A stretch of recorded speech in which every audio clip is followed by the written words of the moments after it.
안녕하세요. 성공 취업의 시작, 투데이 잡스 이나연입니다. 이기욱입니다.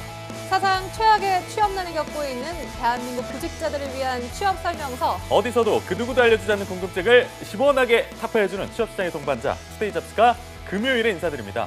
네, 투데이 잡스 금요일 1부에서는요. 정말 많은 뉴스 속에서 필요한 취업 정보를 찾지 못해 어려움을 겪는 분들을 위해 준비했습니다. 대한민국 최고의 컨설턴트가 인기 직무의 모든 것을 공개하며 성공 취업으로 가는 팁을 알려드릴게요.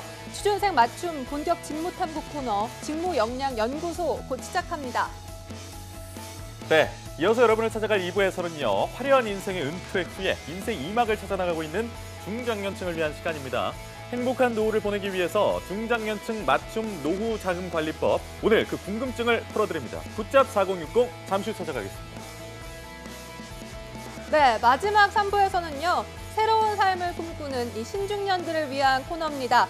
화려한 제2의 인생 만들기에 힘이 되어줄 신중년 목표 달성 프로젝트 브라보 마이 뉴 라이프까지 놓치지 마세요. 대한민국 취준생들을 위한 취향 저격 투데이 잡스 잠시 후에 뵙겠습니다.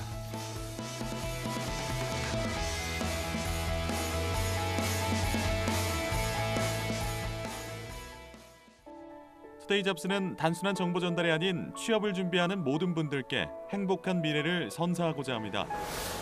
발빠르게 전달해드리는 취업 뉴스, 해결하지 못하는 취업 고민 해소, 중장년을 위한 채용 및 창업 정보, 취준생이라면 모두 꿈꾸는 대기업 공채, 차가운 취업길에 따뜻한 동반자가 되어드리겠습니다.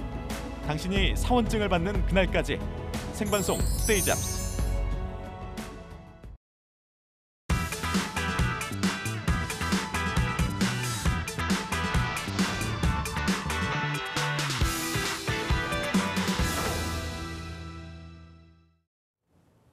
네, 직무에 대한 모든 것을 알려드립니다. 직무 역량 연구소 시간인데요. 네, 오늘도 이 시간 양대승 컨설턴트와 함께하겠습니다. 어서 오십시오. 어서 오세요. 네, 반갑습니다. 잘 지내셨나요? 네, 잘 지내고 있습니다. 예, 예. 최근에는 대학교에서 취업과 진로 강의도 많이 하고요. 예, 예. 컨설팅도 하면서 아주 바쁘게 지내고 있고, 그리고 대학 일자리 센터 사업 관리에도 좀 신경을 쓰고 있는 요즘입니다. 네, 오늘은 또 취준생들을 위해서 어떤 소식을 가지고 오셨나요?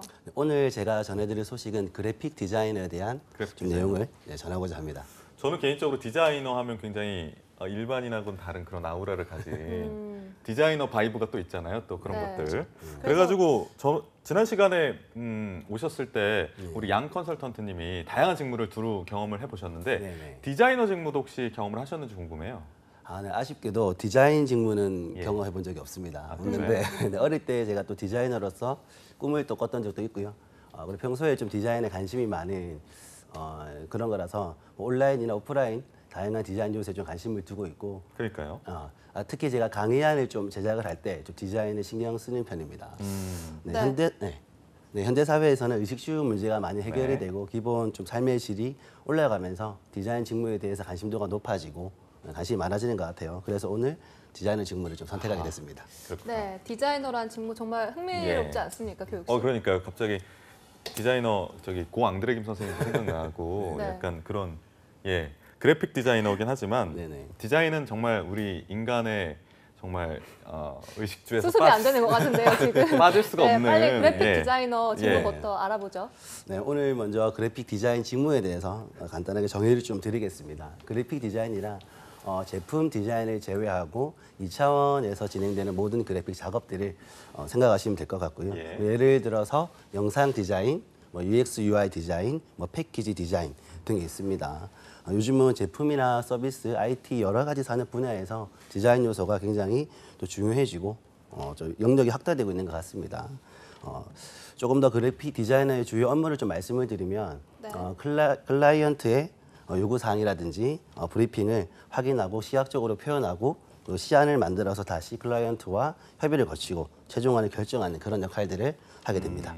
이게 디자이너라고 하면은 예체능 쪽에 재능이 좀 있어야 된다라는 생각이 들어서 전공도 그에 맞춰서 좀 한정이 될 것 같은데 어떻습니까, 실제로는? 네, 실제로 좀 디자인 전공 졸업자들을 우대하는 경향들이 있고요. 그런가요? 네, 관련 전공으로는 시각 디자인학과, 영상 디자인학과, 뭐 컴퓨터 디자인학과, 커뮤니케이션 디자인학과 등이 있고요.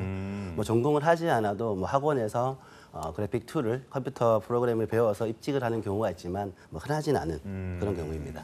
네. 그렇다면 네. 그래픽 디자이너가 되기 위해 또 유리한 자격증 같은 게 있나요? 뭐 필수적으로 이것이 꼭 필요하다 그런 건 없는데 뭐 관련 종사자분들이 많이 또 취득하시는 자격증 중에서는 뭐 시각 디자인 기사, 컴퓨터 그래픽스 운용 기사 등이 있습니다. 그리고 아까 말씀드린 대로 자격증보다는 좀 전공자를 우대하는 경향들이 있고요. 뭐 추가적으로 업무를 수행하기 위해서 예. 뭐 일러스트레이션, 뭐 광고 디자인, 브랜딩 디자인 등의 교육들이 좀 필요하고 뭐 포토샵, 뭐 인디자인, 플래시 같은 프로그램들을 기본적으로 활용할 수 있어야 될 것 같습니다. 할 게 많네요. 예체능 쪽이 이제 특히 취업문이 굉장히 좁다. 네, 그렇죠. 낙타가 바늘귀 통과하는 것만큼 작다는 얘기가 있던데 네. 대기업에 특히 들어가기 위해서는 준비해야 될 게 굉장히 많을 것 같아요. 네, 실제로 대기업을 희망하는 친구들이 되게 많은데 예. 다른 직무와 마찬가지로 그 채용 기회가 많지 않고 문이 좀 좁은 편입니다. 그래서 많은 노력들이 좀 필요로 하고요. 그래서 대기업을 준비하시는 분들은 기본적으로 좀 수준이 높은 포트폴리오를 좀 준비를 하셔야 되고요. 그렇구나. 추가적으로 뭐 기획력이라든지 뭐 커뮤니케이션 능력들이 좀 필요할 것으로 보입니다. 뭐 일반적인 대기업 채용 흐름을 좀 살펴보자면 예. 네. 뭐 서류 전형, 그다음 포트폴리오, 실기 면접 이렇게 이루어져 있는데 뭐 실기와 면접은 좀 기업마다 다소 차이가 있습니다. 그래서 채용 공고를 좀 꼼꼼하게 살펴보시고 준비하시기를 추천드리고요. 예. 어떠한 기업들은 상시적으로 디자인 인력풀을 받아놓고 필요할 때 채용하는 경우도 있고요. 그리고 좀 많은 기업들이 공채보다는 수시 모집으로 모집을 하는 경우들이 많이 있습니다. 뭐 과거에는 매체에서 대부분의 뭐 디자인 영역들이 있었더라면 최근에는 웹이나 모바일, 뭐 영상, 그러니까요. 게임 등 예. 다양한 분야에서 좀 디자인 요소들을 필요로 하고 있고 또 실력이나 포트폴리오 위주로 이제 또 필요한 그런 직무다 보니 처음부터 대기업 입직이 힘든 경우에는 스타트업이나 뭐 중소기업에서 경력을 쌓아서 뭐 이직을 하는 경우들도 많이 있습니다. 네. 네. 이렇게 상시 채용이 많고 경력직 입사가 많다는 건 곧 이직률, 그러니까 회사에서 회사를 옮겨 다니는 확률이 더 높다는 거죠. 네, 뭐 모두 다 그런 건 아니지만 좀 높은 편에 속하는 것 같고요. 아무래도 기업 중심보다 좀 개인 직무 역량 중심의 일이다 보니까 좀 그런 것 같습니다. 그렇기 때문에 개인적인 역량에 따라서 하는 일이라든지 수입이 좀 상이한 것으로 알고 있습니다. 그렇겠네요. 이게 실무 실력이 굉장히 중요한 만큼 인턴을 먼저 좀 하면서 경험을 쌓는 것도 중요할 것 같은데 어떻습니까? 네, 맞습니다. 뭐 인턴은 어느 직무나 다 있으면 좋은 것 같긴 한데 특별히 이런 그래픽 디자인 직무는 뭐 그래픽 에이전시에서 뭐 인턴을 하시거나 아니면 방학 중에 단기 프로젝트를 통해서 그래픽 디자인 업무가 어떻게 흘러가고 예. 프로세스를 이해하는 것이 좀 도움이 많이 될 것 같고요. 혹시나 이제 그런 기회를 얻지 못하시는 분들은 디자이너 공모전 플랫폼 사이트라는 것이 있습니다. 진짜요? 이 플랫폼 사이트를 이용해서 실제 클라이언트를 만나서 그 클라이언트 니즈를 디자인 작업을 통해서 또 보여드리기도 하고요. 그렇게 예. 채택이 되면 수입이 생기기도 하는.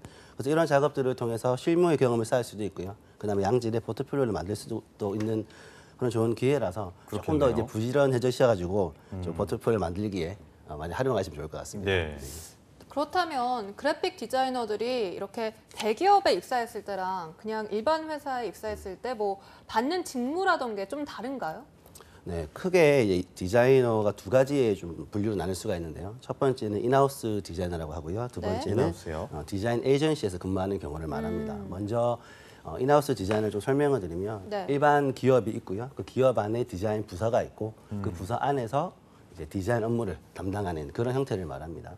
좀 더 쉽게 설명을 드리면 예를 들어서 가전제품을 만드는 기업이라고 치면은 디자이너가 그 가전제품의 뭐 패키지, 케이스를 만든다든지 아니면 상품 설명서를 만든다든지 뭐 카탈로그를 만든다든지 예. 그런 업무들을 하게 되겠죠. 그래서 인하우스 디자이너로 취업할 수 있는 업종은 제조, 뭐 IT, 서비스업 이런 방송국까지 굉장히 다양합니다. 그리고 많은 구직자들이 아무래도 좀 대기업인 기업들을 좀 선호하고 있는 분위기고요. 그렇겠죠. 두 번째로 이제 디자인 에이전시의 경우는 디자인 업무만 하는 회사라고 보시면 되세요. 그 디자인 부서가 없는 기업의 프로젝트를 따와서 업무를 진행하게 되는 것들인 거고, 그래서 아무래도 장점은 다양한 산업과 다양한 기업들을 경험할 수가 있어서 실무 감각이 좀 빨리 성장한다는 장점이 있고요. 그만큼의 포트폴리오도 많이 쌓일 것 같습니다. 그리고 한 번에 여러 가지 프로젝트를 좀 진행하는 경우가 있어서 예. 업무 쪽은 힘들지만 네, 그만큼 업무 속도 또한 빨라지는 그런 또 점들이 있겠죠. 그래서 유명한 에이전시에서 근무했던 경력들은 굉장히 커리어에 도움이 되는 걸로 알고 있습니다.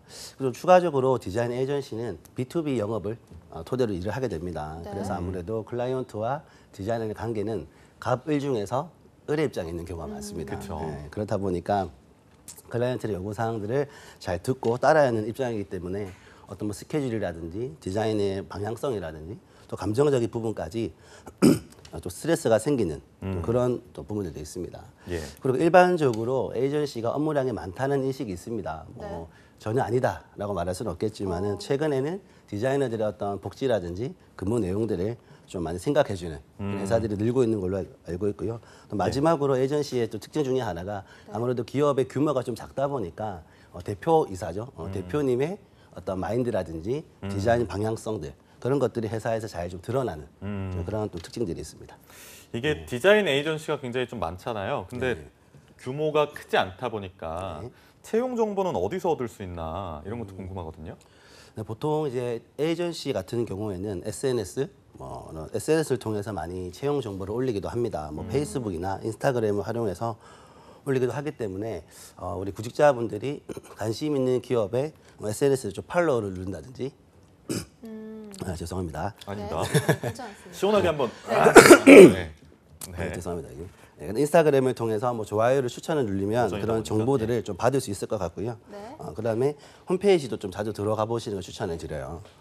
홈페이지 내에서도 채용 정보들이 꾸준하게 또 올라오고 있는 그런 상황입니다. 그래서 홈페이지를 들어가실 때는 뭐 생각날 때마다 들어가기보다는 좀 주기적으로 시간을 정해놓고 들어가셔야지 관심을 가지고. 놓치는 어떤 채용고가 없을 것 같고요.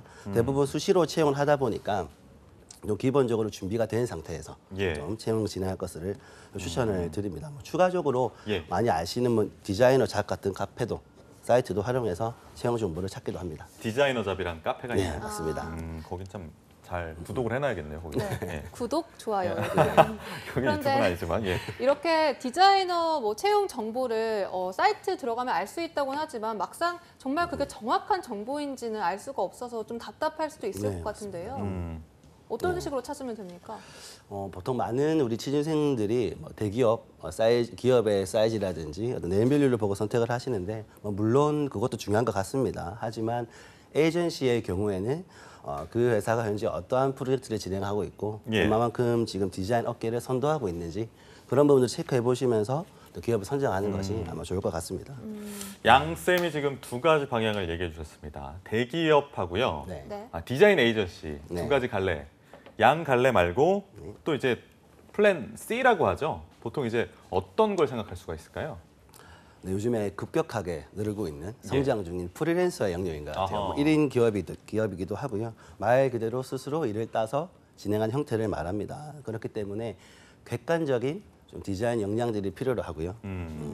그렇다 보니까 아무래도 학교를 졸업하고 바로 이제 프리랜서로 뛰는 경우는 좀 흔치 않고요. 일반적으로 인하우스 디자이너나 에이전시에서 근무를 좀 지속적으로 하다가 그러니까요. 네, 예. 그렇게 옮겨가는 경우들이 그래야 될것 많이 같네요. 있습니다. 예. 또 추가적으로 아무래도 영업적인 역량이 좀 있다라면 좀 네. 일을 이어가는데 큰 도움이 될 것 같습니다. 그런데 이런 그래픽 디자이너란 일 자체가 워낙 역량이 없으면 일을 시작하기조차도 힘들고 그 업계에서 그러니까요. 버티기도 힘들 것 같은데 어떤 역량이 좀 필요할까요?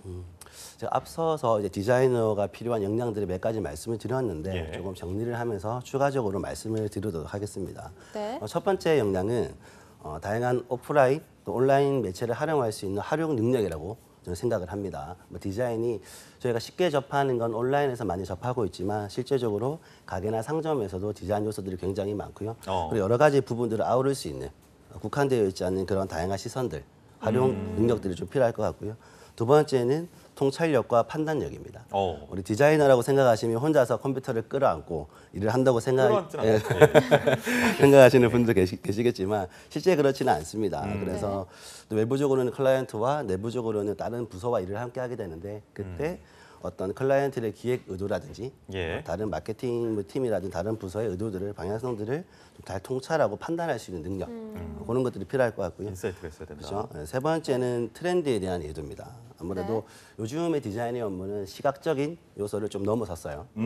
그래서 많은 사람들의 소비 심리, 문화, 라이프 스타일 이런 것들을 다 좀 고려해서 할 수 있는 그런 영역들이 좀 필요하고 트렌드해야 되는 거죠. 그렇죠. 예를 들면 한 기업에서 뭐 리플렛을 디자인한다고 가정을 예. 하면요, 기업의 제품, 서비스, 그 제품을 제공받는 소비자, 그 소비자 연령대, 라이프 스타일 이런 부분들을 잘 고려해서 작업을 해야 되는 것들인 거죠. 그래서 그만큼 트렌드는 중요한 것 같습니다.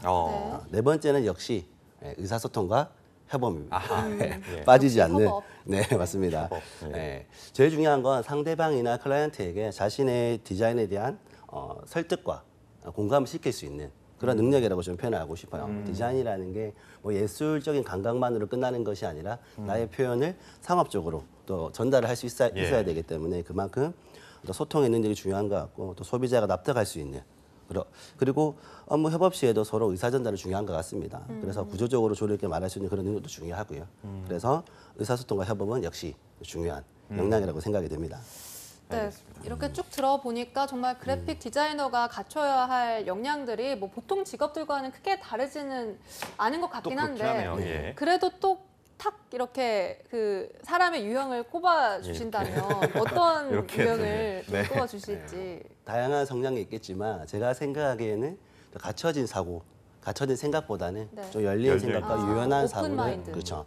그런 생각을 할 수 있는 성향이 조금 필요한 것 같아요. 아무래도 다양한 분야들을 또 수용을 해야 되고요. 트렌디한 감각으로 유행을 캐치하는 그런 능력도 필요하기 때문인 것 같고 조금 더 추가적으로 말씀을 드리면 많은 분들이 그림 실력과 그다음에 네. 디자인의 역량 상관관계를 조금 궁금해하시는 분들이 네. 있으세요. 예. 그림을 잘 그려야지 디자인을 잘하냐. 네, 그럴 수 있을 네, 것 같아요. 당연히 그림 실력은 도움이 됩니다. 근데 어떻게 도움이 되는 거냐면은 나의 생각들을 디자인으로 표현하는 수단으로서 도움이 되는 것들인 거죠.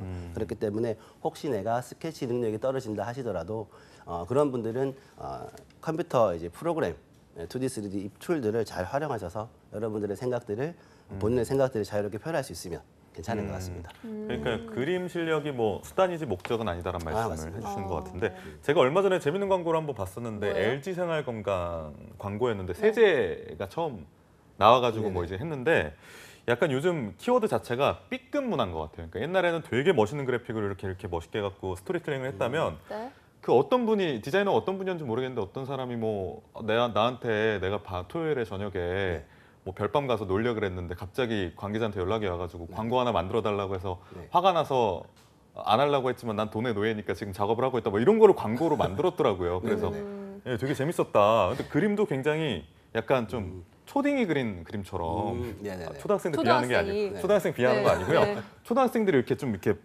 굉장히 편하게 그린 그림처럼 네네네. 되게 좀 약간 유아적인 네. 정리가 잘 안 되네요. 그런 네, 교훈 씨 것들 지금 얼굴이 약간 빨개졌어요, 지금.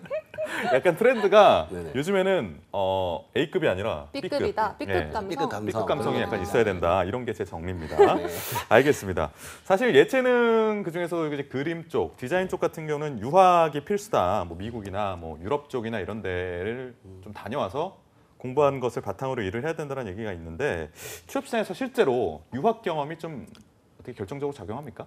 뭐 해외 유학을 다녀올 수 있는 기회가 있다라면 당연히 네. 가는 것이 좋은 거는 같습니다. 뭐 새로운 문화를 접할 수도 있고 새로운 언어를 경험하면서 얻는 것들이 있는 것 같은데 예. 하지만 중요한 것은 해외 유학을 갔다 왔다는 것만으로 무조건적인 플러스는 안 되는 것 같아요. 다른 직무의 인턴과 마찬가지로 가서 어떤 거를 경험을 하고 어떤 걸 배우고 왔는지 그런 것들이 좀 중요한 게 생각이 될 것 같고 아마 방송을 보시는 분 중에서 나는 해외 유학을 갈 상황이 안 되는데 네. 걱정하시는 분들이 계실 것 같은데 네, 있을 것 같아요. 그런 걱정 안 하셔도 될 것 같은 게 제 주위에서도 디자이너로서 활동하시는 분들을 보면 국내에서도 충분히 좋은 포트폴리오를 쌓아서 활동하시는 분들이 많이 계시거든요. 예. 그래서 제가 추천드리고 싶은 거는 뭐 국내에서 지금 현재 네. 많은 포트폴리오를 쌓아서 자기 원하는 것들이 이어져 나가면 분명히 좋은 기회가 올 것이라고 생각합니다. 실제로 국내에서만 이렇게 포트폴리오를 쌓아서 좀 성공한 그래픽 디자이너들이 많겠죠?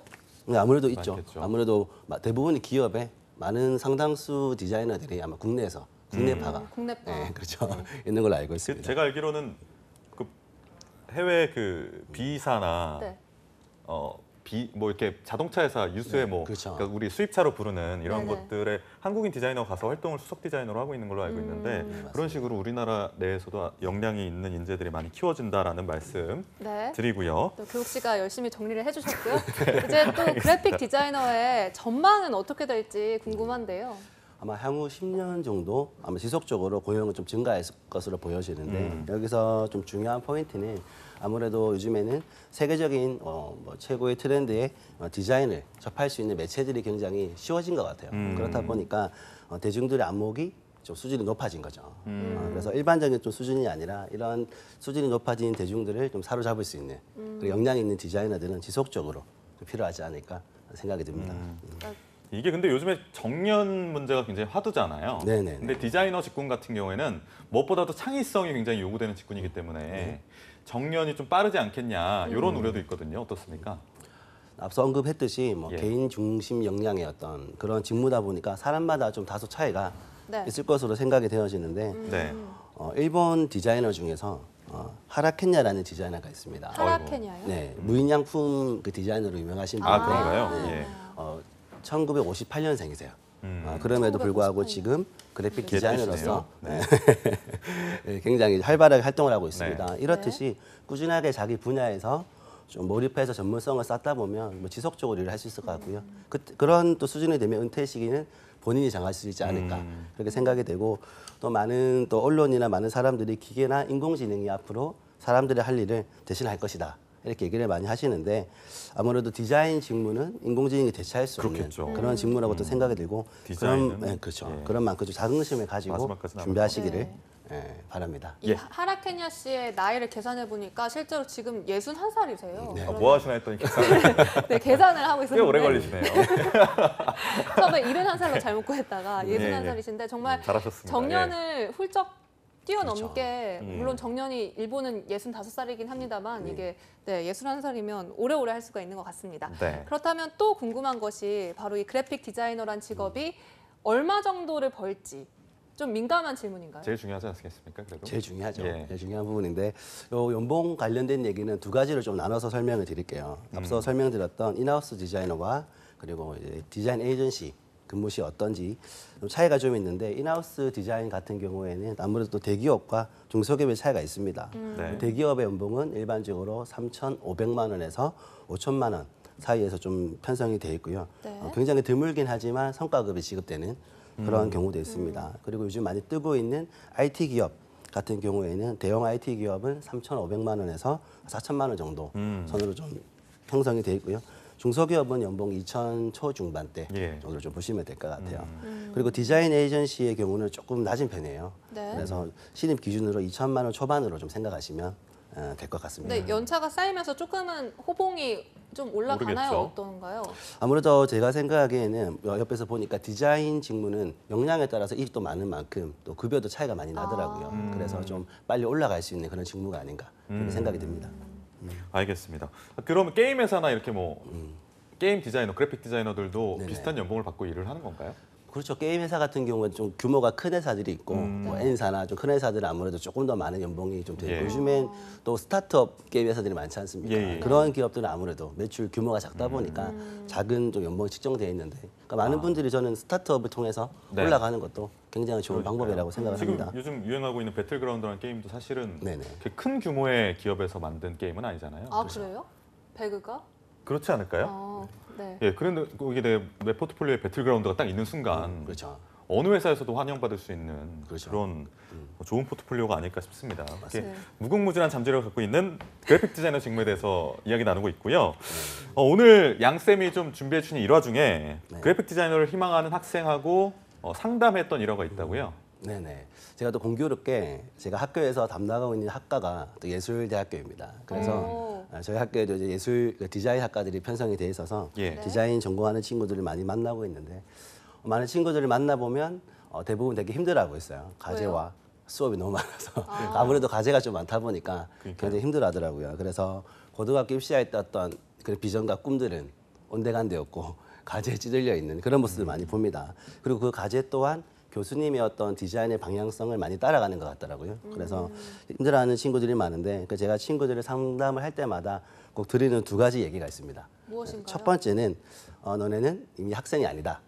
이렇게 말을 많이 합니다. 이미 디자이너라는 마인드로 어떤 과제들을 수행을 해야지 좀 질 높은 포트폴리오가 쌓일 것 같아요. 학생 마인드를 버리는 것이 굉장히 좀 중요한 것 같고 네. 2번째는 문화와 유행에 뭐 쫓아가는 것만 아니라 이런 문화와 유행을 또 선도하고 활용할 수 있는 그런 그러니까 능력을 약간 가지는 인싸가 되라. 그렇죠. 그런 부분들도 있을 것 같습니다. 갑자기 그리고 인싸.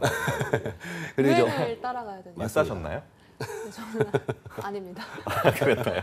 슬프네요. 의사실 것 같은데. 그러니까 인싸셨을 것 같아요. 굉장히. 네네. 네, 계속 말씀해 주시죠. 네, 추가적으로는 오감을 좀 많이 열고 또 예. 좀 생활을 했으면 좋겠다는 생각을 많이 하거든요. 건강한 정신 세계를 가지고 또 세상을 바라보고 뭐 이러한 얘기들이 취업의 직접적인 얘기라고 생각이 안 들 수도 있겠지만은 뭐 디자이너의 자질은 절대로 단기간에 생기는 건 아닌 것 그렇죠. 같아요. 오랜 시간들이 필요한데 그렇기 때문에 이런 좀 좋은 태도라든지 좋은 생활 패턴들은 꼭 중요하다라고 말씀을 좀 드리고 싶습니다. 뭔가 전시회도 좀 많이 다녀야 될 것 같고 맞아요. 여행도 좀 다니고 그래야 될 것 같아요. 네, 디자이너를 맞습니다. 꿈꾸는 네. 학생들이라면. 뭐 디자인이라는 요소가 뭐 디자인만 한다고 해서 아이디어들이 나온다고 생각을 하진 않거든요. 대부분 뭐 음악을 하는 분들도 보시면 뭐 책을 보면서 악상을 떠올리기도 하고 곡을 쓰기도 하고 예. 여행을 가서 곡을 쓰기도 하고 그렇듯이 예. 디자인 분야도 마찬가지로 다양한 예술 분야, 뭐 어떤 인문학적 분야들을 좀 관심을 가지는 걸 좀 추천을 드리죠. 아니 근데 디자인 얘기가 나와서 말인데 그래픽 디자인하고는 관련이 없지만 약간 오늘 의상이 약간 좀 굉장히 되게 세련됐다라는 생각을 하게 되거든요. 안경 쓰시니까 확실히 좀 더 이렇게 지적인 모습도 있고 머리도 포마드를 딱 해가지고 넘기신 모습. 혹시 양 쌤은 네. 인싸셨나요? 저는 반인싸라고 반인싸. 새로운 반인싸 또 거. 처음 들어보는 용어예요. 낄빠빠라고 하죠. 보통 이렇게 낄 끼고 인싸도 아니고 아싸도 아니고. 짬짜면 같은 건가요? 약간 이렇게. 그렇죠. 짬짜면 너무나은 거 아닙니까? 조금 좋게 표현을 하자면 눈치 빠르게 빠질 때 빠지고 낄 때 끼었다 이렇게 좀 말씀을 드리고 그러면 싶어요. 나연 MC는 짬짜면이었던 걸로 정리하고 네. 네, 오늘 여기서 일단 정리를 빨리, 해야 될 것 같습니다. 네, 그래픽 디자이너 취준생들에게 한마디도 들어봐야 되죠. 어떤 예. 말씀 해주시고 싶은가요? 아마 디자인을 준비하시는 분들은 지금도 수고가 굉장히 많을 거예요. 지금도 굉장히 힘들고 미래가 안 보일 수도 있고요. 예. 그런 힘든 과정에 있는데 너무 또 조급하게 생각하지 마시고 본인이 선택한 길을 좀 지속적으로 좀 몰입을 해서 좀 조금 더 좋은 태도로 프로다운 마인드를 가지고 준비하신다라면 정말 좋은 기회가 있을 거라고 생각합니다. 네, 진심으로 응원하겠습니다. 알겠습니다. 네. 저희도 응원하는 마음으로 지금까지 직무역량연구소 오늘 그래픽 디자이너에 대해서 알아봤는데 함께해 주신 양대승 컨설턴트님 고맙습니다. 고맙습니다. 감사합니다. 네, 저희 1부에서 준비한 소식은 여기까지고요. 잠시 후 이어질 2부에서는요. 이직과 전직을 고민하는 중장년층을 위한 시간 굿잡 4060이 준비되어 있으니까요. 야근 약사에게 취업은 투데이 잡스 잠시 후에 들어오겠습니다.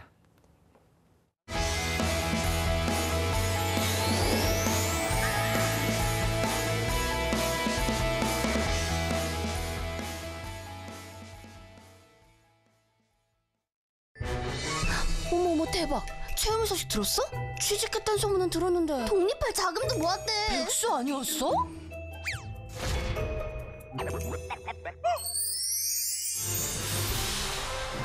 회사에서 알아주는 인재라는데? 걔 이번에 승진도 했잖아. 와, 채움이 잘 나가네. 비결이 뭘까? 채움 씨 비결이요. 청년 내일 채움 공제. 혜택이 궁금하면 실천하세요. 청년에겐 내일을, 기업에겐 인재를 다 채워드립니다. 청년과 기업 모두 함께해요. 신입이 들어왔다.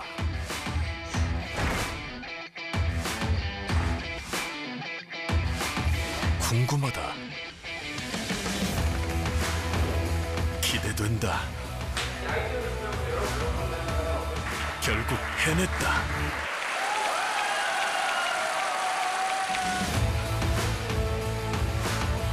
스펙이 아닌 직무 능력을 갖추고 맞춤형 인재로 경쟁력도 높이고 근로자와 기업이 함께 얻는 이학습 병행. 숲속에 있을 때 느끼는 행복. 저는 나무가 있는 숲이 참 좋아요. 그런데 숲은 개인적인 위안을 넘어 한반도에 평화를 안겨줄 수 있습니다. 산림청이 내 삶을 바꾸는 숲, 새산, 새숲 캠페인을 시작합니다. 남과 북, 국민 모두 함께 만드는 숲속의 한반도. 지금 우리의 관심이 필요합니다.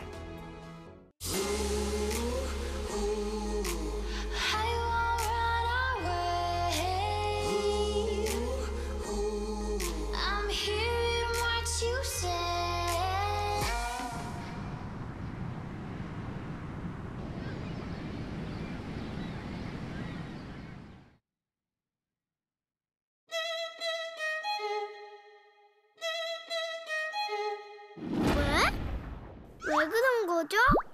동물, 식물, 축산물, 농산물의 국내 반입은 엄격히 제한됩니다. 입국 시 휴대하였다면 반드시 공항만 검역본부에 신고해야 합니다. 축산 관계자가 가축 전염병 발생 국가를 여행하는 경우 사전에 출입국 신고를 해야 하며 입국 후 5일간 가축 사육시설 출입을 금지합니다. 여러분이 청정 대한민국을 만드는 검역관입니다. 청정 대한민국 농림축산검역본부가 함께하겠습니다.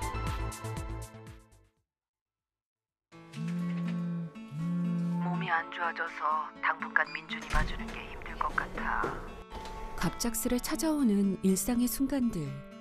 일도 가정도 함께 지켜낼 수는 없을까요? 시간 선택제로 당신의 일상을 잠시 전환하세요.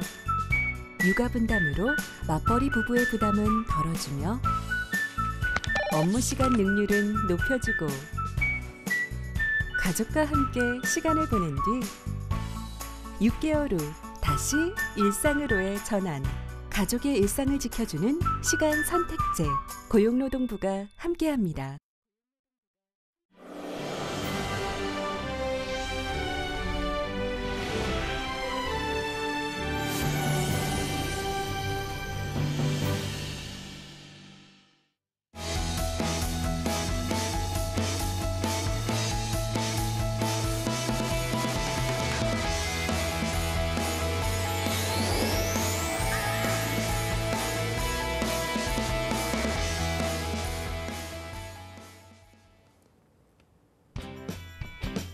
성공 취업의 시작, 투데이 잡스 2부의 문을 활짝 열었습니다. 네, 2부 오늘 중장년층을 위한 소식 전하기 위해서요. 박창동 박사님 나오셨습니다. 어서 오십시오. 어서 오세요. 예, 안녕하세요. 박사님, 환절기긴 환절기인가 봐요. 너무 추워졌더라고요.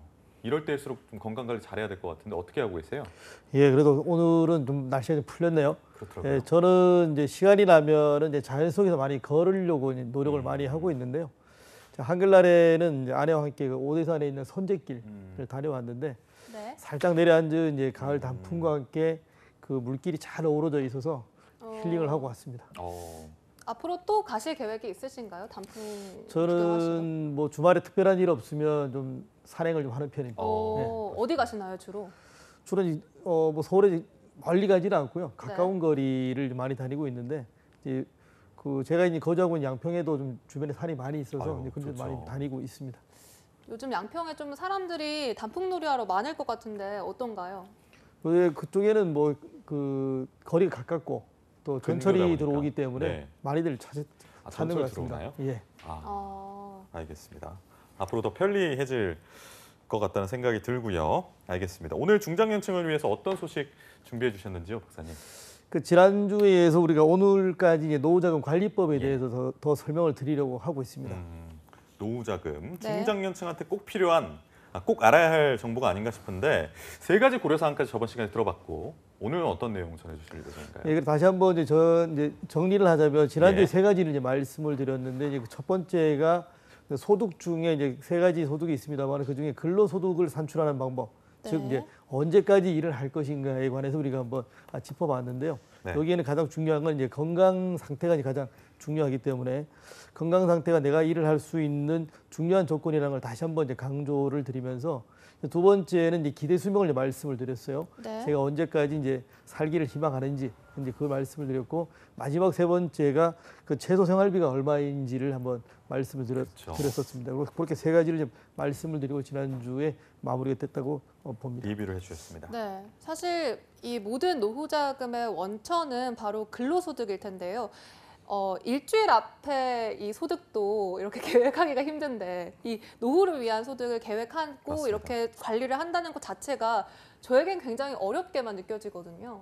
사실 어렵죠. 뭐 한 달 계획을 세우는 게 굉장히 어려운데 그렇죠. 미래를 보이지 않는 미래를 위해서 준비한다는 거는 매우 어려운데 지금 반드시 해야 되는 이유는 뭐냐면 이제 100세 시대가 됐기 때문에 예전과 많이 달라졌습니다. 그래서 이제는 노후자금 관리는 이제 선택이 아닌 필수가 되었다라고 제가 이제 말씀을 드립니다.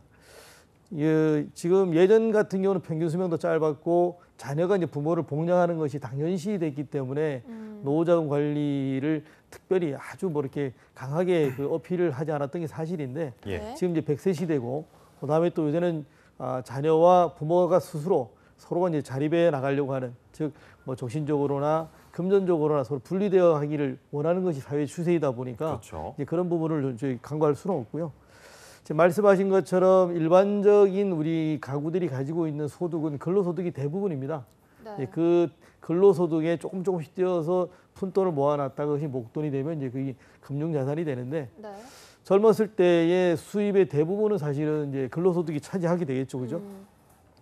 근데 50대 이후로 보게 되면 이제 근로소득은 감소하는 것이 일반적인 현상이고요. 네. 그러다 보니 그것을 이제 우리가 가지고 있는 뭐 자본소득이라든가 뭐 연금소득으로 그렇게 이제 채워주는 현상이 이제 발생하고 있는 거죠. 네. 교육 씨는 근로소득의 일부를 좀 떼어내서 금융소득으로 좀 이렇게 하시나요? 예? 네. 지금 사실 저는 성실하게 뭐 적금 붓고 네, 적금이 다 끝나면 그 예금으로 돌리고 이런 것들 좀 하고 있습니다. 네. 네, 저번 시간에 박사님께서 네. 제 나이 때는 좀 이렇게 모으고 이럴 생각하지 말고 현재를 즐겨라라고 말씀하셔서 잠깐 탕진을 할까 이렇게 고민하다가 역시 안 되겠다. 나도 미래를 좀 준비해야지라는 생각에 열심히 저축을 하고 있고요. 사실 부모님들 세대 같은 경우에 연금을 이제 수령할 시기가 돌아오는 시기이기 때문에 연금을 받아서 생활하면 좋긴 한데 그 시기가 오기 전까지가 좀 오래 걸리니까 그 갭이 있다 보니까 그래서 이 부분 갭을 어떻게 좀 메꿔야 될까요?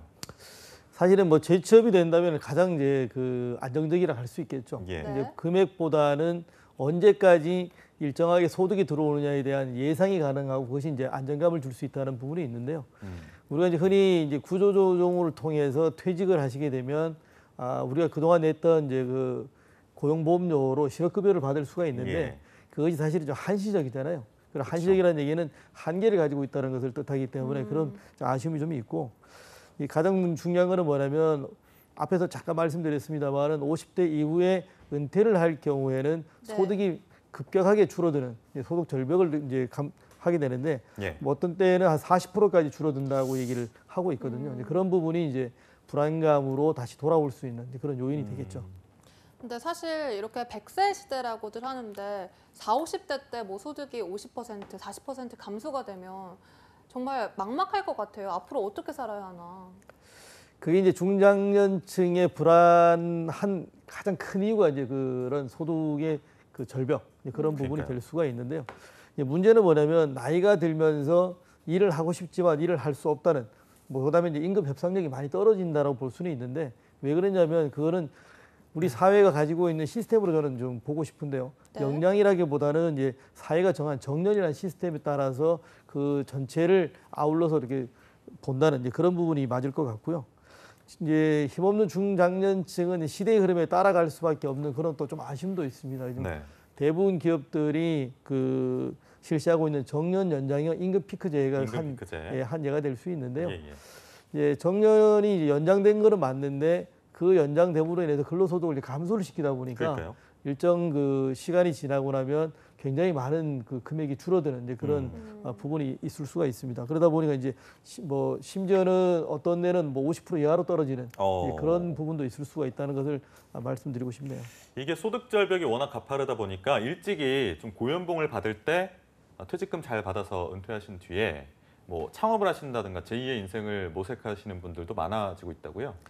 그렇죠. 이제 그 50% 이하로 줄게 되면 그 동안에 써왔던 이제 전체 패턴이 있다 보니까 그 돈으로 전체를 감내하기는 쉽지는 않습니다. 그러다 보니까 이제 그 굉장히 어려움이 있는데 그렇다 그래서 조금 전에 말씀하신 것처럼 이제 비자발적인 퇴직을 해서 그걸 가지고 이렇게 생활이 나아지냐 아니면 그것도 사실은 또 여의치가 않은 게 또 현실이다 보니 쉽지는 않은데 그러다 보니 이제 조금 전에 서로가 이야기했던 이제 국민연금이 지급되지 않는 현재 네. 61세부터 지급이 됩니다만은 그 전까지의 가계소득을 어떻게 이제 그 지출을 충당할 거냐는 거는 지금까지 모아놨던 뭐 자본소득 이런 걸로 이제 충당을 해야 되는데 예. 그게 이제 만만치가 않다는 것이 이제 어려움이 있는 거죠. 그러다 보니까 평생 집에 계셨던 전업주부들이 뭐 50대가 넘으면 취업 전선에 뛰어들기도 하고 아이고, 예. 또 이제 조금은 그 좋은 사례가 될 수 있습니다만은 이제 취업한 자녀분들이 가계에 보탬을 대주는 이제 그런 부분도 있을 수 있죠. 예.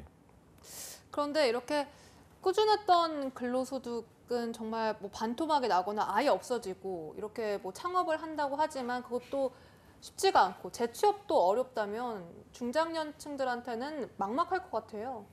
네, 사실은 가장 이제 걱정스러운 거지만 또 손에 잡히지 않는 부분이 그 부분인데 우리가 오늘 지난 시간에 오늘 얘기하는 거는 일반적인 삶에 대한 얘기를 하고 있는 겁니다. 네. 이제 사실 창업을 말씀하셨지만 드문 예로 볼 때 창업을 해서 대박을 난 경우가 이제 신문 지상에 많이 나오는데 네. 그 대박이 난 경우는 쉽지 않은 이제 그런 사례가 되기 때문에 그 대부분 창업하신 분들이 통계를 보면 약 80% 정도가 손실을 보고 이제 철수한다는 얘기를 이제 보고 있거든요. 그래서 창업은 쉽지 않다는 걸 말씀드릴 수가 있고요. 예.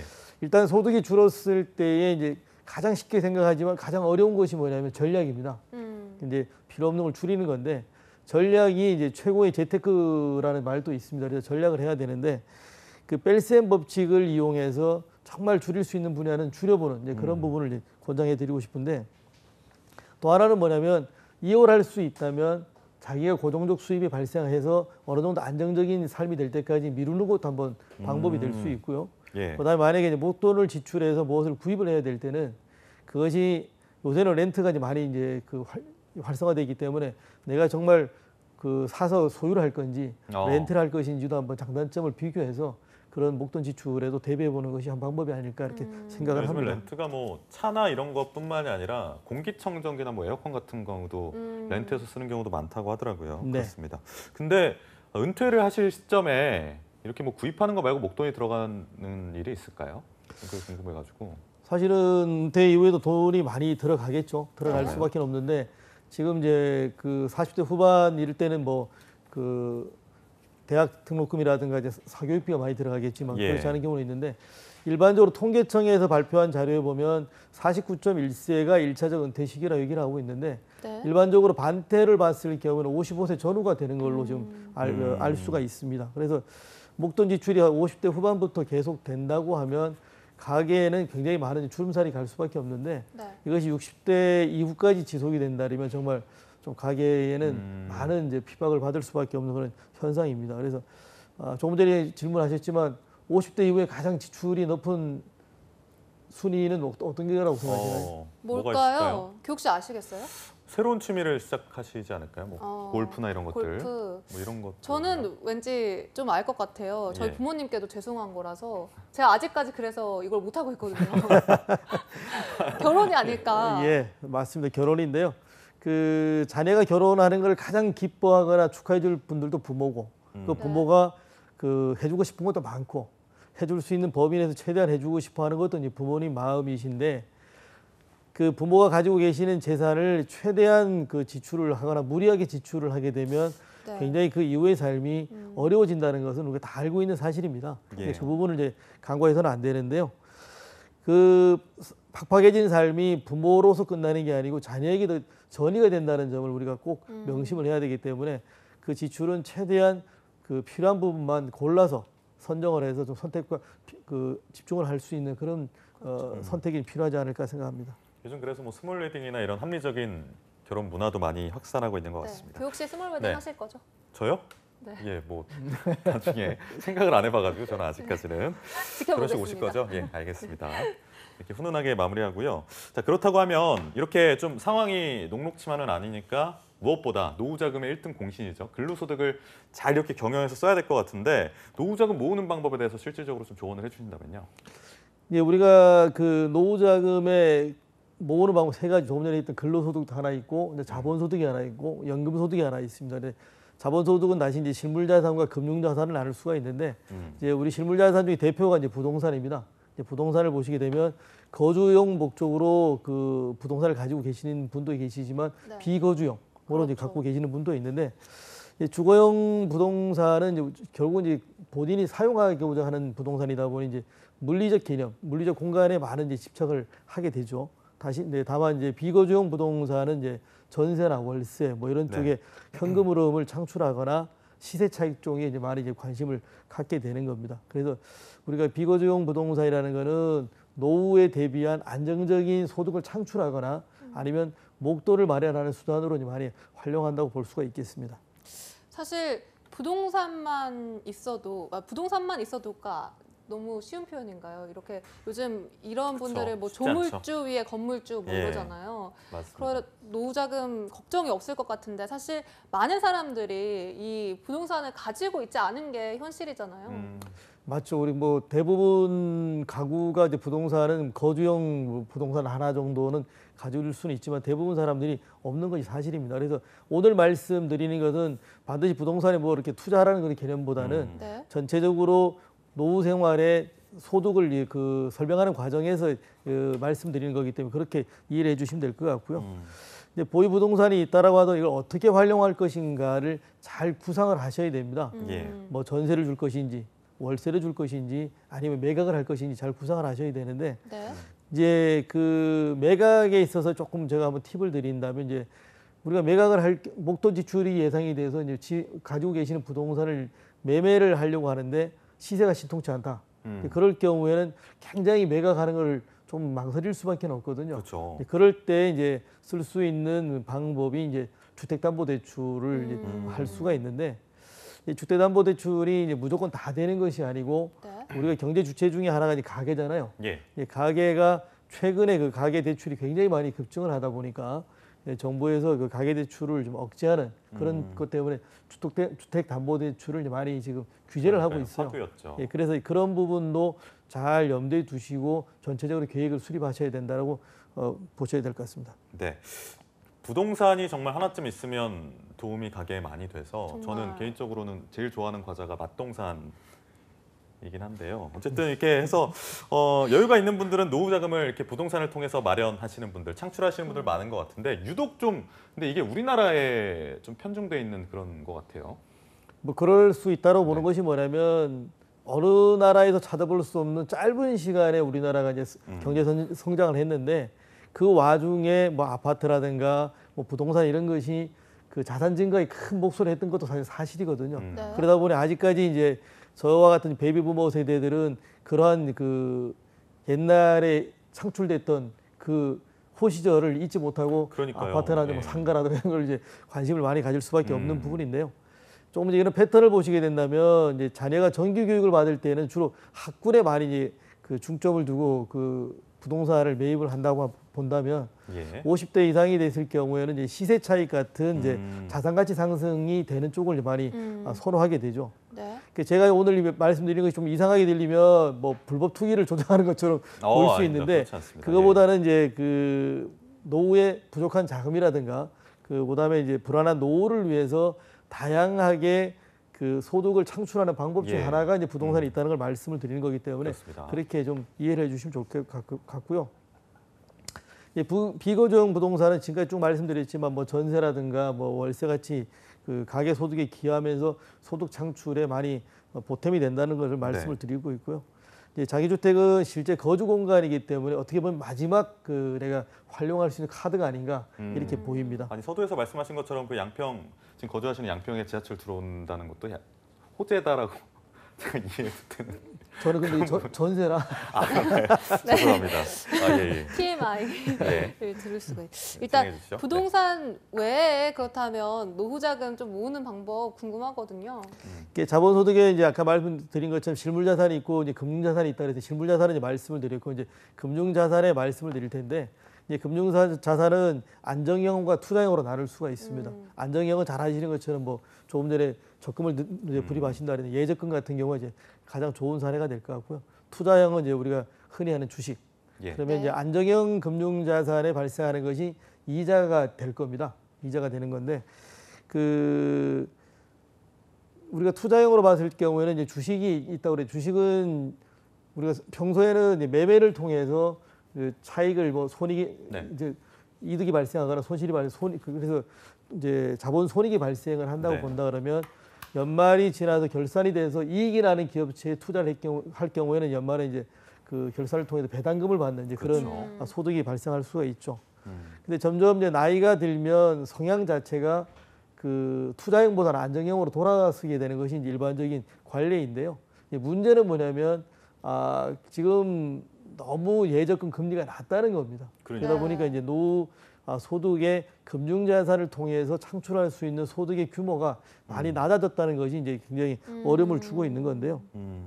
네. 대부분 이제 우리 가구들이 그 자산 규모가 작다 보니까 네. 금융자산을 통해서 비용을 감내하기에는 어렵습니다. 어렵고 그렇죠. 그걸 감내할 수 있는 거는 금융자산의 최상위권에 속해 있는 거기 때문에 아주 극소수에 계시는 분들만 해당되는 얘기라 오늘 여기는 크게 다루지 않을 얘기입니다.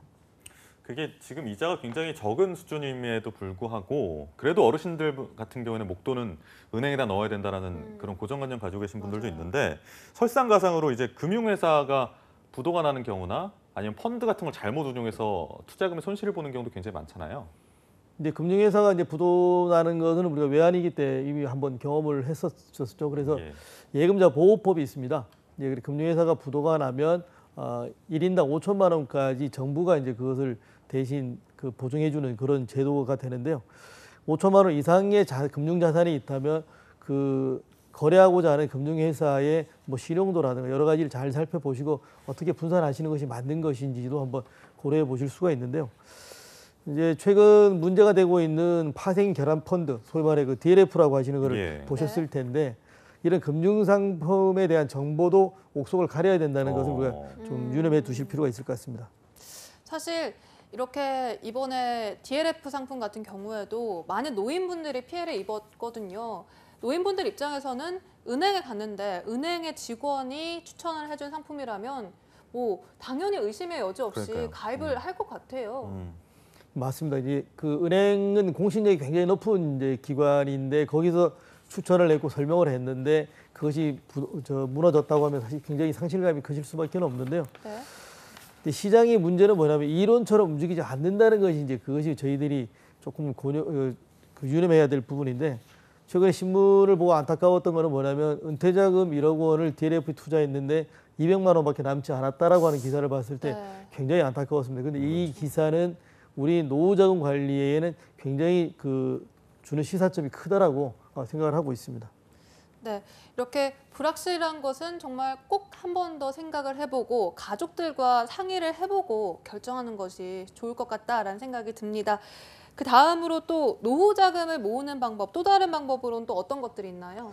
지금 마지막으로 말씀드릴 게 연금소득입니다. 연금소득인데 이제 연금소득에는 이제 공적연금과 이제 사적연금이 있는데 사적연금에는 개인연금 저축, 개인연금 신탁이 있는데 오늘은 개인연금 저축으로 통일을 하도록 말씀을 드리고요. 그다음에 퇴직연금, 최근에 생긴 주택연금이 3가지가 있습니다. 그래서 공적연금에는 잘 아시는 것이 국민연금이 있는데 이 연금을 어떻게 가입하느냐에 따라서 또 3가지로 이제 분류가 가능한데 여력 부족형이라고 하는 것은 뭐냐면 국민연금만 가입하신 분입니다. 결국은 뭐냐면 개인연금 저축이나 퇴직연금은 그 여유자금을 넣어야 되는데 여유자금이 없기 때문에 국민연금은 법으로 이제 의무적으로 가입하게 돼 있다 보니까 그래서 여력 부족형이라 그러고 관심 부족형이라고 하는 거는 공적연금인 국민연금과 사적연금인 퇴직연금만을 가지고 가입한 부분인데 이렇게 명명한 이유는 뭐냐면 개인연금 저축이 1994년도에 만들어졌습니다. 근데 이거는 뭐냐면 연말에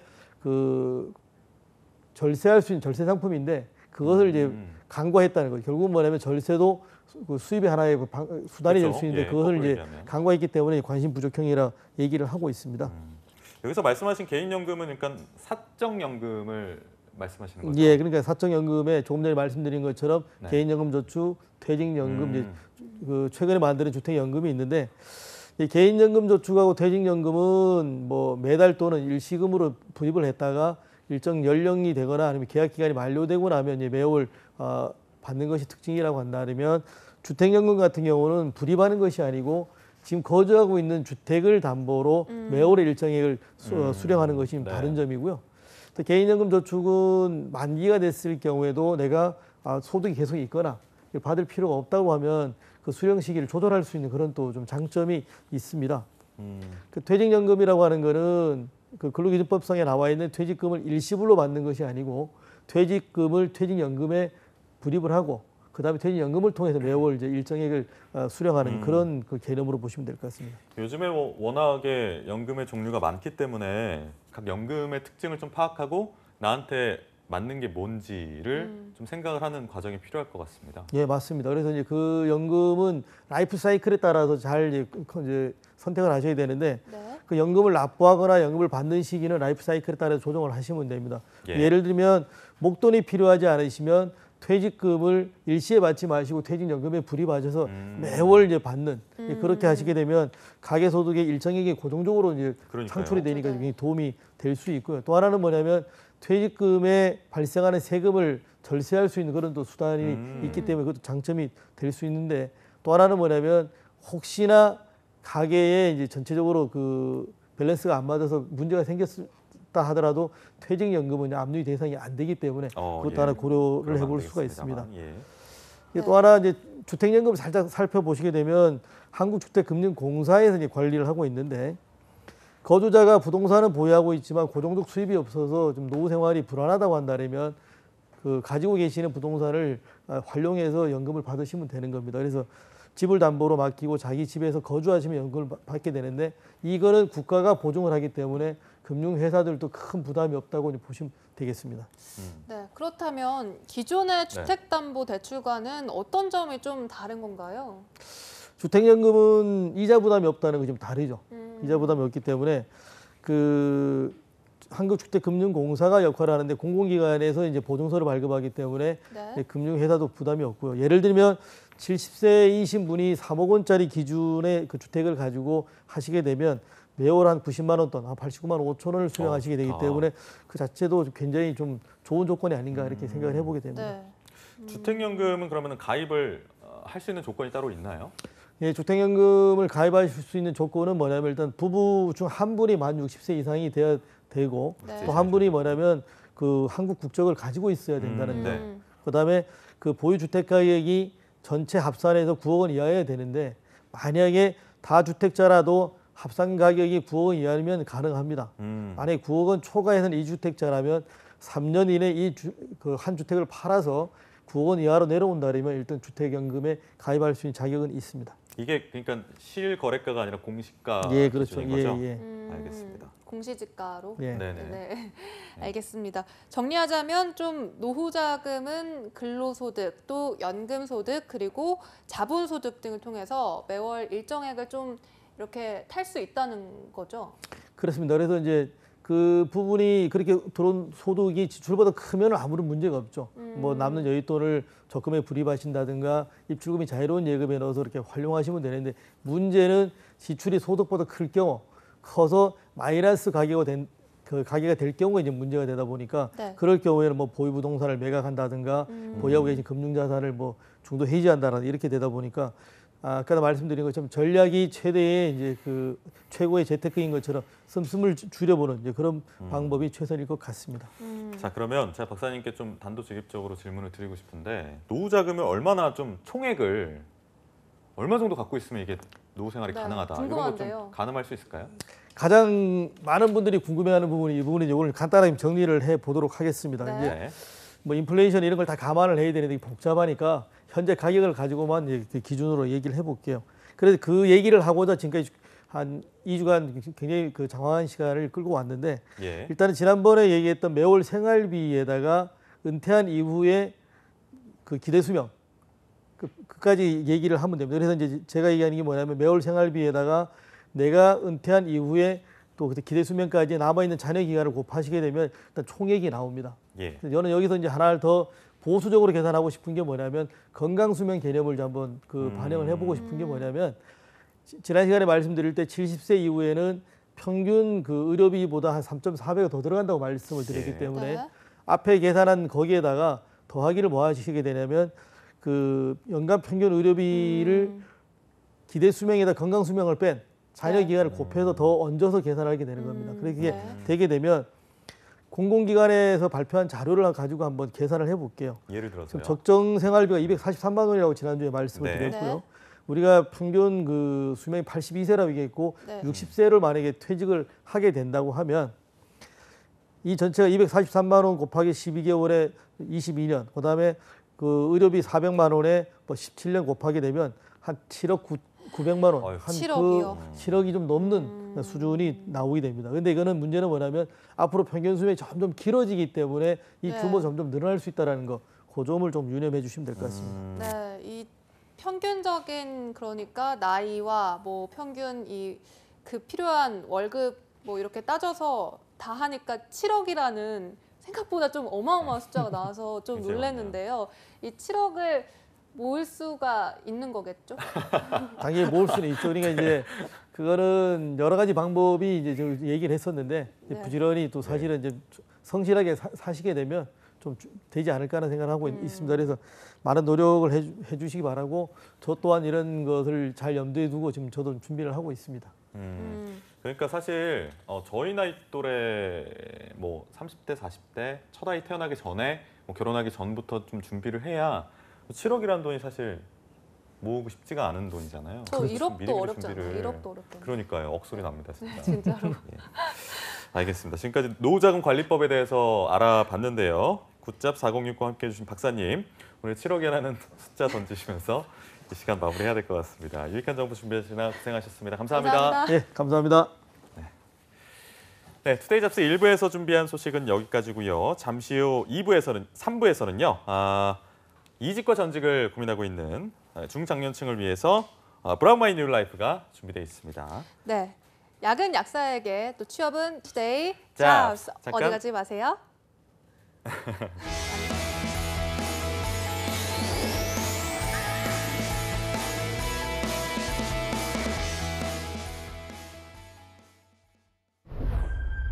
무심코, 귀찮아서,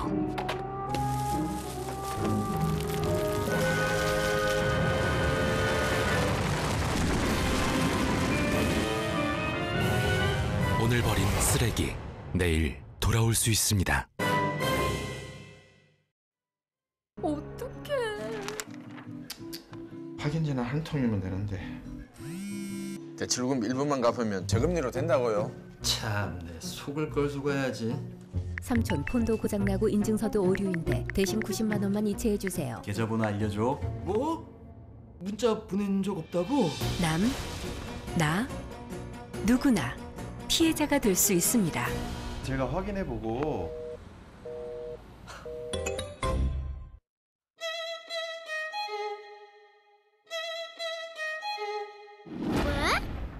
왜 그런 거죠? 동물, 식물, 축산물, 농산물의 국내 반입은 엄격히 제한됩니다. 입국 시 휴대하였다면 반드시 공항만 검역본부에 신고해야 합니다. 축산 관계자가 가축 전염병 발생 국가를 여행하는 경우 사전에 출입국 신고를 해야 하며 입국 후 5일간 가축 사육시설 출입을 금지합니다. 여러분이 청정 대한민국을 만드는 검역관입니다. 청정 대한민국 농림축산검역본부가 함께하겠습니다. 이번 것만 잘 부탁해. 그리고 괜찮아 이 사람아. 하지마. 왜 저래?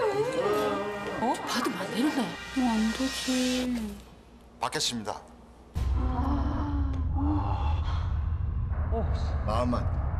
마음만 받겠습니다.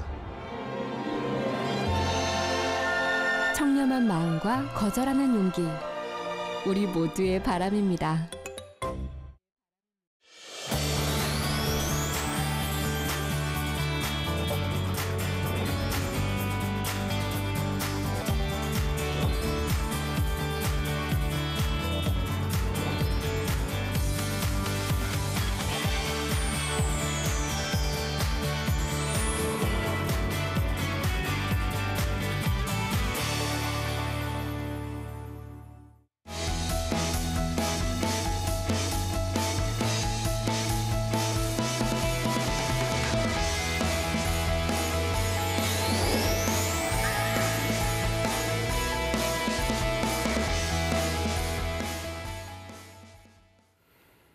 네, 취업은 역시 투데이잡스 계속해서 채용 알림장 그리고 데일리 구인 정보 여기저기가 준비되어 있고요. 네, 또 신중년을 위해 화려한 제2막을 열어줄 직업 지침서 브라보 마이 뉴라이프도 준비가 되어 있습니다. 먼저 채용 알림장부터 바로 확인해 보시죠. 안녕하세요. 매일 여러분들을 위해서 실시간으로 채용 정보를 알려드리는 채용 알림장 강지수입니다. 오늘은 어떤 채용 소식들이 준비가 되어 있는지 화면으로 함께 만나보겠습니다. 먼저 첫 번째 채용 소식입니다. 서울시 중랑구에 소재하고 있는 원방기업에서 건물용 냉난방 설비 조작원을 모집합니다.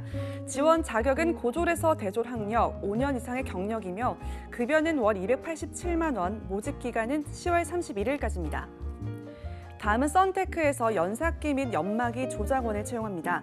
학력은 무관화나 1년 이상의 경력자분을 모시고 있고요. 급여는 연 2,400만 원, 채용 시 마감됩니다.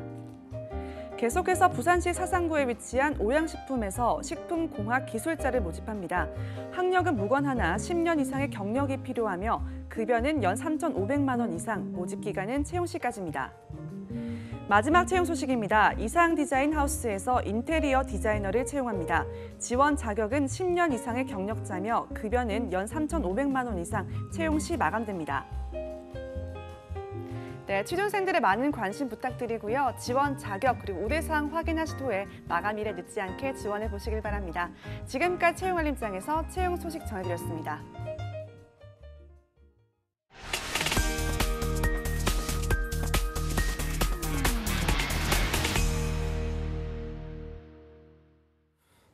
네, 매일매일 전국 각지의 생생한 채용 소식 알아보는 순서입니다. 데일리 구인 정보 여기저기. 오늘 어떤 지역으로 떠나볼까요? 네, 오늘은 경기도 산업의 중심지 성남으로 가보려고 하는데요. 성남 고용복지플러스센터의 엄승희 주무관님 현재 연결되어 있습니다. 주무관님 어서 오세요. 네, 안녕하세요. 성남 고용복지플러스센터 엄승희입니다. 네, 주무관님 내일부터 주말이라서 기분이 굉장히 좋은데 이번 주말에 어떤 계획 가지고 계시나요? 예, 저희 집 앞에 광교산이 있는데요. 한동안 못 가봤네요. 그래서 날씨도 좋고 해서 등산 가서 가볍게 등산도 하고 기분 전환 좀 하고 올까 싶습니다. 네, 단풍이 많이 피었을 것 같아요. 단풍 구경 잘 하시고 오시기 바랍니다. 그렇다면 이제 채용 소식부터 알아보겠습니다. 어떤 소식 가지고 오셨나요? 예, 오늘 준비한 성남 지역 일자리 정보 소개해드리겠습니다. 먼저 소개해드릴 기업은 성남 중원구 상대원동에 소재한 주식회사 ANAMD입니다. 주식회사 ANAMD는 의료용 가구 제조업으로 이번 채용건은 총무 및 일반 사무원 1명 모집인데 직무 내용은 의료기기 인허가 업무입니다. 제조시설 원자재 관리 및 허가 진행을 담당합니다. 2년 이상의 경력자에 한하여 지원 가능하며 학력은 대졸 이상 가능합니다. 월요일부터 금요일 주 5일 9시부터 저녁 6시까지 근무이며 연봉 2,100만 원 이상입니다. 마감일은 11월 3일까지이며 지원을 희망하시는 분들은 워크넷을 통하여 담당자 이메일로 이력서를 제출하시면 됩니다. 예, 2년 이상 경력을 가지고 계신 총무 및 일반 사무원 한 분 모시는 공고 만나봤고요. 다음 소식 들어볼까요, 주무관님? 예, 두 번째로 소개해드릴 기업도 마찬가지로 성남시 중원구 상대원동에 소재한 사업장이고요. 주식회사 푸드트리입니다. 주식회사 푸드트리는 도시락 및 식사용 조리식품 제조업으로 이번에는 어린이용 반찬 생산자 3명을 모집하고 있습니다. 어린이용 반찬 및 죽 조리보조 작업인데요. 지원 자격 중 학력 및 경력 사항은 모두 무관입니다. 식품 회사이기 때문에 보건증 준비가 필요하고요. 해썹 인증업체 근무 경력자이거나 근거리 거주자인 경우에 우대에 있습니다. 월요일부터 금요일 주 5일 근무 시간은 오전 9시부터 6시까지이며 월급은 175만 원부터 200만 원 선입니다. 마감일은 채용 시까지이며 지원을 희망하신 분들은 워크넷을 통하여 이메일 접수하시면 됩니다. 네, 학력과 경력이 모두 무관한 생산직 3분을 채용합니다. 채용 시에 바로 마감이 되니까요. 여러분의 많은 지원 부탁드리겠습니다. 주무관님, 다음 소식도 전해주시죠. 예, 세 번째로 소개해드릴 기업은 성남시 수정구 시흥동에 소재한 주식회사 상록스푸드입니다. 주식회사 상록스푸드는 식재료 전문 유통업으로 이번에는 새벽에 식자재를 배송 납품할 운전원 2명을 모집하고 있습니다. 식자재 납품 시간은 새벽 1시부터 정오까지이며 주 6일 근무입니다. 지원 자격 중 학년 및 경력 사항은 모두 무관입니다.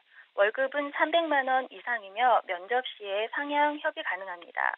마감일은 11월 18일까지이며 지원을 희망하시는 분들은 이력서 지참하셔서 방문 또는 팩스 및 이메일 지원 등 다양한 방법으로 가능합니다. 네, 성남에서 세 번째 소식, 마지막 소식 전해주셨는데 마감일이 10월 18일까지입니다. 늦지 않게 지원을 하시면 좋겠습니다. 오늘 소식 고맙습니다, 주무관님. 네, 감사합니다. 네, 이제 다음 지역으로 가볼 텐데요. 이번엔 어떤 지역인가요, 교육 씨? 네, 다음 지역은요. 머드 축제하면 생각나는 도시입니다. 보령으로 가볼 텐데요. 보령 고용복지플러스센터의 김은희 주무관님 나와 계십니까? 네, 안녕하세요. 보령 고용복지플러스센터 김은희입니다. 네, 주무관님 이번 주말 뭐 특별한 계획 있으신가요? 부모님께서 저 소일 삼아 키우는 과실수가 좀 있는데 네. 이번엔 단감이 좀 풍성하다고 하여 열매 따러 시골에 내려갑니다. 열매 많이 따셔야겠네요. 네, 많이 수확의 따서 기쁨을 지금 들고 누리시길. 네. 예. 근데 보령 분들은 이제 머드 축제는 안 가시는 건가요? 여름에 진행되는 축제이기 때문에 머드 축제는 여름이에요. 예, 죄송합니다. 오늘 준비해 주신 소식 전해주시죠. 네. 우리 지역 첫 소개드릴 구인은 서천군 장항읍에 소재한 PSI의 제품 검사 및 포장원 10명 채용 소식입니다. PSI는 아모레 퍼시픽의 자회사인 주식회사 퍼시픽글라스의 협력업체로서 화장품 유리 용기를 생산, 품질 검수를 주 업무로 하는 곳입니다. 근본 채용은 학력, 경력 무관한 채용권으로 화장품 유리용기 검사, 포장을 담당하게 되며 청년층, 여성 구직자를 우대 채용 중으로 장애 있으신 분도 병행 채용합니다. 급여는 월 300부터 450만 원, 주 5일 3조 3교대 근무 조건입니다. 복리후생으로 통근버스 제공되고 있으며 접수 마감은 채용시까지 오니 워크넷 공고를 살펴보시고 이력서 구비하여 이메일 지원하시기 바랍니다. 네, 학력과 경력 모두 무관한 이 제품 검사 및 포장원 총 10분을 채용하는 소식입니다. 여러분의 많은 지원과 관심 부탁드리겠습니다. 주무관님, 바로 다음 소식으로 넘어가 볼까요? 네, 두 번째 구인 소식입니다. 홍성군 결성면에 소재한 한경 다이캐스팅에서 생산직 사원 5명을 채용합니다. 학력, 경력 관계없으며 자동차 부품용 알루미늄 다이캐스팅 생산 업무로 주 5일 2교대 근무 조건입니다. 50세 이하 인근 거주 구직자분들의 지원을 희망합니다. 급여는 최저 시급인 8,350원으로 산정하며 일주일 단위 주야 순환 근무하게 됩니다. 근무 시간은 오전 8시 30분부터 오후 8시 30분까지이며 접수 마감은 채용 시까지이고 저희 보령 고용센터에서 채용 대행 중이오니 이력서 구비하여 이메일 접수하시면 되겠습니다. 네, 경력과 학력이 무관한 구인건입니다. 생산직 사원 5분 모시고 있으니까요. 많은 관심 부탁드리겠습니다. 마지막 소식은요? 마지막 소개드릴 구인은 부여마을 문화학교 협동조합의 여행기획 및 문화교육 분야 2명 모집 소식입니다. 부여군 부여읍에 소재한 부여마을 문화학교 협동조합은 음식, 체험, 숙박이 연계된 지역 기반 관광 상품 개발과 마케팅 사업을 추진하는 사회적 기업입니다. 근본 채용은 학력은 무관하나 여행교육 분야는 3년 이상 경력 요구되며 문화교육 분야는 신입 경력 관계없이 지원 가능합니다. 프로젝트 또는 사업 기획이 가능하고 컴퓨터 활용 능력, 협업과 소통 역량을 지닌 분을 우대 채용 중입니다. 급여는 연봉 2,200부터 2,400만 원으로 면접 후 조정 가능하며 주 5일 근무 조건입니다. 접수 마감은 채용 시까지이며 제출 서류로는 이력서, 자기소개서 외 경력증명서, 포트폴리오 등 자기 PR 자료를 구비하여 이메일 접수하시면 되나 상세한 모집 요강은 반드시 워크넷 채용 정보 살펴보시고 지원하시기 바랍니다. 네, 마지막 보령의 채용 소식으로 여행기획 및 문화기획 분야 2명 채용 소식을 알아봤습니다. 많은 관심과 지원 부탁드리겠습니다. 주무관님, 오늘 소식도 고맙습니다. 고맙습니다. 네, 지금까지 데일리 구인 정보 여기저기. 오늘은 경기 성남하고요, 충남 보령으로 떠나봤습니다.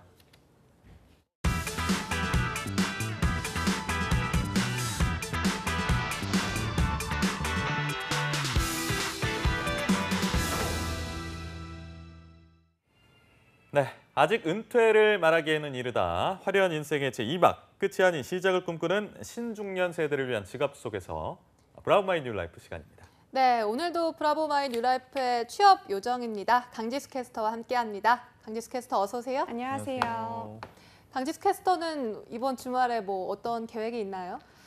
저는 내일은 이제 휴무라서 영화를 한 편 볼까 생각을 하고 있습니다. 무슨 영화 보려고 해요? 그 공효진 씨와 김래원 씨가 나오는 보통의 연애. 네. 저도 그거 보고 싶은데요. 네. 혹시 보셨어요? 저도 못 봐가지고요. 저도 한번 보고 싶은데 지수 씨는 연애 스타일이 어떻게 되세요? 보통인가요? 갑자기 연애 스타일을. 연애 스타일이 어떤 연애 스타일이 어떤 걸 말씀하시는 거죠? 포괄적으로요. 포괄적으로. 예, 예. 보통 연애죠 뭐. 지금 약간 관심 있어 하시는 거죠? 아닙니다. 아닙니다. 너무 하시네요. 바로 옆에 두고 이렇게. 그러니까요. 교육 씨가 잘못했네요. 제가 잘못한 것 같습니다. 네, 빨리 넘어가죠. 영화 재밌게 보시고요. 네. 오늘 준비해 주신 주제는 어떤 건가요? 네, 최근 고용 현황을 살펴보면요. 청년 취업난이 갈수록 심화가 되고 있습니다. 그리고 기술력과 참신한 아이디어를 보유한 일부 중소기업조차도 불투명한 경제 상황과 제반 여건 부족으로 빛을 발하지 못하는 경우가 많다고 하더라고요. 맞습니다. 최근에 이제 창업 움직임이 좀 활발한데 청년층을 중심으로도 활발한 창업 움직임. 이게 중장년층을 포괄해서 얘기하는 건가요? 지금 창업 움직임이? 네, 요즘 청년층이 창업에 한창 눈을 뜨고 있는데요. 사실 퇴직을 앞두거나 퇴직한 베이비 부머에게는 창업이라는 단어가 더욱더 친숙하지 않을까 싶습니다. 그래서 오늘 준비한 직업은요. 성공적인 창업과 시장 안착을 돕는 창업 보육 매니저라는 직업을 준비해봤습니다. 네, 창업 보육 매니저라니까 정말 처음 들어보기도 하고 생소한 직업인 것 같은데 어떤 직업인가요? 네, 창업 보육 매니저는 창업에 대한 관심 증가로 인해서 나타난 직업인데요. 앞으로의 방향이 재취업 아니면 창업의 두 갈래 길을 놓고 갈등하는 베이비 부머 세대가 많은 상황에서 성공보다는 실패한 사례가 훨씬 더 많다고 하는데요. 그렇기 때문에 그런 창업의 어려움에 대해서 누구보다 잘 알기도 한 세대인 신중년 세대에 알맞은 역할로서 예비 창업자들을 지원하는 직업이라고 볼 수가 있겠습니다. 어떤 일을 하는 건지 대충은 이제 조금 들어오는 것 같은데 그래도 주요 업무가 무엇인지 좀 살펴봐야 될 것 같아요. 네, 우선 예비 창업자를 대상으로 창업 전 단계부터 창업 단계, 그리고 이후 연구개발 및 상품화 단계 등 안정적으로 창업이 이루어질 수 있도록 전 과정에 참여를 하는 직업이라고 볼 수가 있겠습니다. 그러니까 창업에 관해서는 뭐 머리부터 무릎 발끝까지 뭐 이런 토탈 케어들. 예. 네, 토탈 케어를 다 해주는 직업이 바로 이 창업 보육 매니저라고 보면 되는 거죠? 맞습니다. 구체적인 업무를 좀 소개를 해드릴까 하는데요. 예비 창업자가 창업 단계에서 필요한 정보를 제공하게 되고요. 또 기업이 성장하도록 필요한 인적, 물적 네트워크를 연결시켜줍니다. 그리고 창업 이후에 안정적으로 성장할 수 있도록 기업을 관리하고 또 지원을 하게 되고요. 또 예비 창업자의 창업 아이템 검토 및 평가를 실시하고 또 기업이 안정적으로 창업할 수 있도록 정부 관련 지원 사업이나 또 법인세 감면 등 각종 지원 및 혜택 등에 대한 정보를 수집해서 제공을 해주게 된다고 합니다. 예비 창업자들을 위해서 이제 뭐 다각도로 물심양면으로 도움을 주는 직업이다 보니까 굉장히 관심을 많이 가지고 계실 것 같은데 참고하시면 좋을 만한 내용 있으면 좀 소개해 주시죠. 네, 우선 창업 보육 매니저는 기업의 자생과 관련해서 모든 단계에서 지원을 하기 때문에 기업 경영에 필요한 폭넓은 지식이 필요하다고 볼 수가 있겠고요. 하지만 모든 분야의 전문가가 될 수 있다면 너무 좋겠지만 사실 그게 굉장히 어렵죠. 그렇기 때문에 지원 네트워크를 구축하고 또 이를 기업이 활용할 수 있도록 돕는 것이 중요하다고 볼 수가 있겠습니다. 또한 이때 각 분야 전문가로 인력을 구성해서 컨설팅 회사나 그리고 협동조합의 형태로 운영을 해볼 수도 있다고 합니다. 예. 네, 정말 막상 듣기에는 정말 다양한 지식과 경험이 필요할 것 같은데 사실 그래서인지 진입 장벽도 꽤 높을 것 같은데요. 그러니까요. 어떻습니까? 네, 우선 창업 보육 매니저 역량은 창업 기업에 제공해 줄 수 있는 물적 인적 네트워크를 구축하고 관리하는 것에 따라 달라질 수가 있겠는데요. 따라서 정보력은 기본이고 시장의 변화, 그리고 기술의 변화, 창업 아이템의 시장성에 대한 파악 등이 매우 중요하다고 볼 수가 있겠습니다. 또 업무 수행을 위해서는 외향적이고 적극적인 성격이 당연히 유리하다고 볼 수가 있겠고요. 네. 또 창업을 시작하는 기업인들과 자주 만나야 하고 또 그들과 허심탄회하게 이야기하는 가운데 회사의 사정 및 지원 사항 등을 파악할 수 있어야 되겠고요. 또 경청은 기본이고 원만한 의사소통 능력도 요구가 되고 있습니다. 그렇다면 이제 현업에 계실 때 어떤 활동을 하신 분들이 좀 직업에 진입하는 데 유리할까요? 우선 창업 보육 매니저가 되기 위해서는 학과 및 전공이 정해져 있는 것은 아니라고 하는데요. 네. 다만 ICT와 IoT 관련 산업에서 창업하는 기업들이 많기 때문에 이 분야의 전문 지식이나 업무 경력, 그리고 경험 등이 있다면 많은 도움이 될 수가 있겠습니다. 만약 이에 대한 경력이 전무해도 혹시 뭐 따로 교육과정 같은 게 있어서 좀 도전을 할 수 있는 기회가 있는지 궁금한데요. 네, 준비가 되어 있는데요. 창업 보육 매니저가 되기 위해서는 한국창업보육협회에서 발급하는 창업보육 전문 매니저의 자격증을 취득하는 것이 도움이 되겠습니다. 최근 채용 공고에서도 해당 자격증 소지자를 우대한다고 공지하고 있는 것을 보면 자격증을 갖고 있다면 채용에 더욱더 유리하다고 볼 수가 있겠습니다. 그렇다면 현재 진행 중인 교육 바로 들을 수 있는 게 있을까요? 최근 진행한 교육을 보면 지난 9월까지 진행이 됐었는데요. 창업 보육 전문 매니저 2차 과정을 보수 교육하는 과정까지 진행이 됐었다고 합니다. 따라서 관심 있으신 신중년 여러분들은 해당 사이트에 들어가셔서 자주 확인을 해보는 게 좋을 것 같고요. 또 현재 예정 중인 일정으로는 2019년 제17차 창업보육 전문 매니저 자격시험이 곧 시행된다고 합니다. 시험일은 2019년 10월 19일 토요일 오전 10시 30분에 진행이 되는데 충남 여자중학교에서 진행이 된다고 하고요. 현재 접수는 마무리가 됐지만 최근까지도 교육과 자격시험이 계속해서 시행이 되고 있기 때문에 틈틈이 확인하는 게 중요할 것 같습니다. 알겠습니다. 네, 생각보다 많은 취업처가 있는 것 같은데 요즘 따로 공고가 나온 것이 있는지 어떻습니까? 네, 우선 창업보육 매니저는 주로 중기청의 인증을 받은 대학교 내에서 창업보육센터에서 일을 하게 된다고 하는데요. 하지만 이외에 민간 기업 내 부설로서 운영하는 창업보육센터, 그리고 창업 관련 재단 및 협회, 창업투자회사, 정부 출연 연구소, 그리고 경영 컨설팅 회사에서도 활동을 할 수가 있다고 합니다. 요새 이제 정부 차원에서 굉장히 뭐 추경이나 이런 걸 통해서 펀딩을 많이 하고 있잖아요. 돈을 많이 투자하고 있는 상황이라서 이 직업에도 굉장히 좀 호재다. 좋은 영향을 끼칠 것 같은데 이런 부분에 대해서 어떻게 보십니까? 네, 그렇습니다. 최근 정부 추진 사업이 굉장히 많아지면서 창업 아카데미 사업 등 관련 프로젝트도 활발하게 진행이 되고 있는데요. 대학과 기업의 센터 운영 비율은 약 7대3 정도라고 하고요. 점차 민간에서 운영하는 센터가 늘면서 이 분야로 진출 기회가 더욱더 늘어나고 있는 추세라고 볼 수가 있겠습니다. 참고로 국내 창업보육센터는 약 280여 개 정도가 있고요. 이곳 창업보육 매니저는 약 730명 정도가 활동을 하고 있고요. 또 서울의 경우에는 약 120명 안팎이라고 합니다. 네, 이렇게 생각보다 그렇죠. 많은 취업처가 있네요. 취업처가 있는데 취업 공고는 어떤 게 있습니까? 네, 채용 공고 몇 가지를 찾아볼 수가 있었는데요. 오늘은 두 가지를 먼저 소개를 좀 해드릴까 합니다. 경기도 부천시 원민구 소재인 부천 여성인력개발센터에서 창업 매니저를 구인하고 있습니다. 대졸의 학력과 1년 이상의 경력이 요구되는데요. 상담을 통한 신규 예비 창업자 발굴 및 창업 역량 진단을 통해서 맞춤형 서비스를 안내하는 등 예비 창업자 대상으로 전담 서비스를 제공하는 업무를 진행합니다. 경영 지도사 그리고 한국창업보육협회에서 발급하는 창업보육 전문 매니저 등 창업 지원 관련 자격증을 소지한 사람 또는 관련 경력이 1년 이상인 분을 우대하고 있고요. 급여는 월급 181만 원 이상으로 채용 시 마감되는 건이니 신중년 여러분들의 보다 빠른 지원이 요구됩니다. 그리고 계속해서 다음은 서울시 송파구 중대로에 소재하고 있는 재단법인 글로벌 청년 창업가 재단에서 창업 매니저 2분을 채용하고 있습니다. 학력과 경력이 무관하며 영어 능통자 그리고 문서 작성 우수자, 창업 지원 및 창업 지원센터 업무 경력자를 우대하고 있고요. 급여는 연 2,400만 원에서 2,600만 원으로 이 구인권 또한 채용 시 마감되니까 빠른 지원이 요구되고 있습니다. 네, 이렇게 채용 소식까지 알아봤는데 매번 이렇게 신중년 분들한테 뭐랄까요? 직업을 새로 소개하기 위해서 열의를 하고 계시지 않습니까? 그쵸. 이번에 창업 보육 매니저를 들고 오신 이유 좀 들어보고 마무리하죠. 네, 사실 우리 신중년 및 중장년층 같은 경우에는 기업 경영의 생리를 대해서 이미 잘 알고 있다는 큰 장점을 갖고 있는데요. 예. 특히 기업체 사무직 또는 IT 업계 출신의 활약이 빛날 수가 있겠습니다. 또 기본이 되는 지식 역시 기업 경영 및 지원, 그리고 리더십 경력 관리인데다가 기업의 창업에 필요한 회계, 세무, 그리고 기술 투자, 기술 경영 등 창업의 각 단계에서 그간 경험했던 지식과 지혜를 나눌 수 있다는 점도 장점으로 작용이 되겠고요. 그렇기 때문에 오늘 브라보 마이 뉴라이프 시청자분들께 꼭 추천해보고 싶은 직업으로 꼽아왔습니다. 알겠습니다.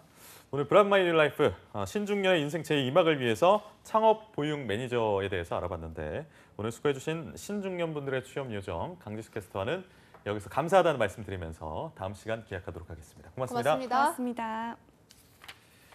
네, 취준생 여러분들 오늘 투데이 잡스 준비한 내용 여기까지입니다. 저희는 주말 이틀 쉬고요. 네. 다음 주 월요일에 활기찬 모습으로 인사드리겠습니다. 오늘도 내일도 성공 취업은 투데이 잡스.